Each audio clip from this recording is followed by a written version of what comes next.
My house has been foreclosed by order of the court as a result of plagiarism.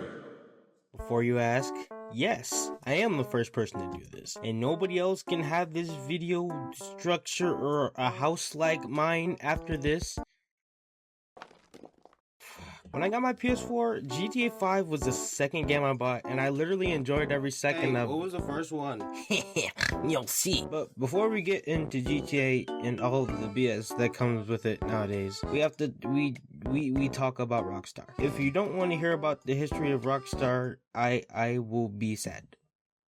I have timestamps in the description, so you can skip to the parts that you, the audience, enjoy. Yeah. While I was doing the research for this video, I learned a lot about Rockstar's in-house development team, the higher-ups, and the stuff about the inner workings of the Rockstar, and their many constituents. Ah, shit! Here we go again! In the year that Tony Braxton filed for bankruptcy protection, Sammy and Danny Hauser established Rockstar as a branch of the company they worked for at the time, Take-Two, which brought us unmemorable games such as Monkey Hero, Bugdom, and Rats. What the fuck? Later we got Max Payne and Red Dead, but that's not for a while. Now, when you take a branch of a company and split it up into multiple subsidiaries, it's hard not to get a little confused. The first of these being Rockstar Toronto.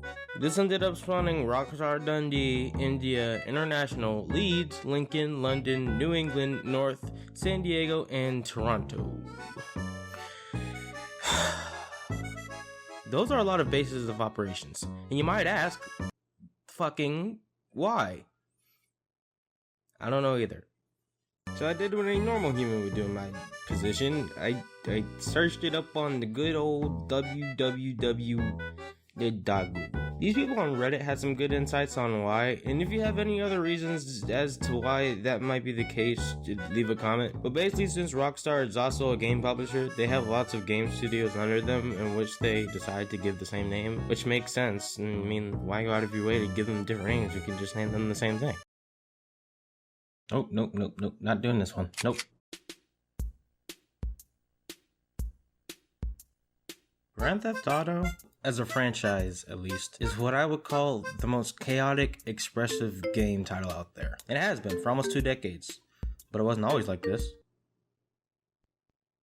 Before Sam and Dan got to it, it was basically like a less fun, less engaging version of a driving simulator called Race and Chase.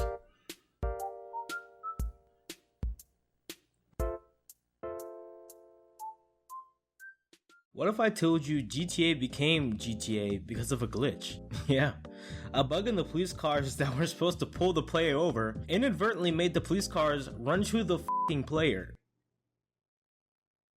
I love that. This added a sense of chaos to the game that it didn't really have before, and not just chaos, freedom. And then bing bang boom, you got GTA. Okay, I know I'm being kind of vague when it comes to the specifics of how it went from race and shit to Gita, but basically Race and Chase plus Sammy and Danny equals GTA.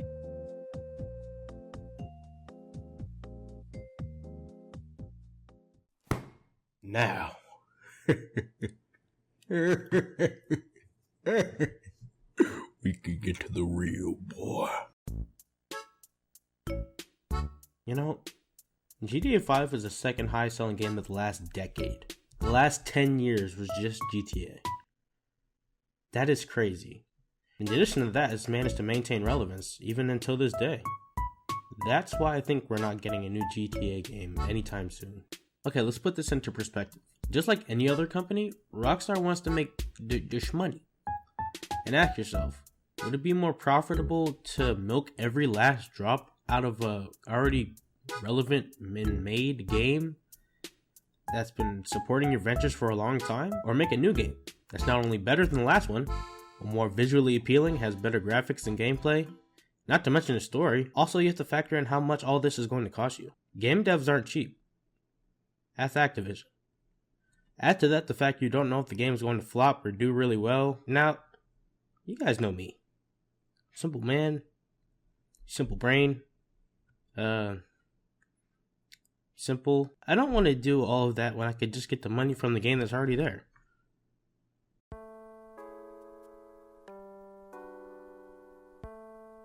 GTA is my favorite franchise of all time, arguably. But I do know that GTA has had an immeasurable effect on my life. Also a large effect on most of you guys' lives as well, I'm guessing. Some more than others, but it did have its place. See, GTA isn't about guns or killings or robberies or heists or any of that shit. I mean, well, it's the main thing at the core of all of that, but that's besides the point. It's the fact that you have the freedom to do almost anything you want. When someone like me comes home from work and I just want to do what I want after being told what to do for hours at a time, I go to GTA. I'm not a sociopath, I swear. It is quite literally the pinnacle of freedom in any virtual or video game format. Why I put GTA in front of Minecraft or Terraria from a freedom standpoint is because, you know, GTA resembles real life better. And that's just something you're not going to get from Minecraft or any other game. Wild ride, man.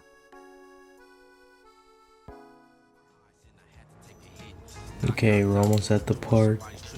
We're almost there. What's up? Can a low come up in your crib?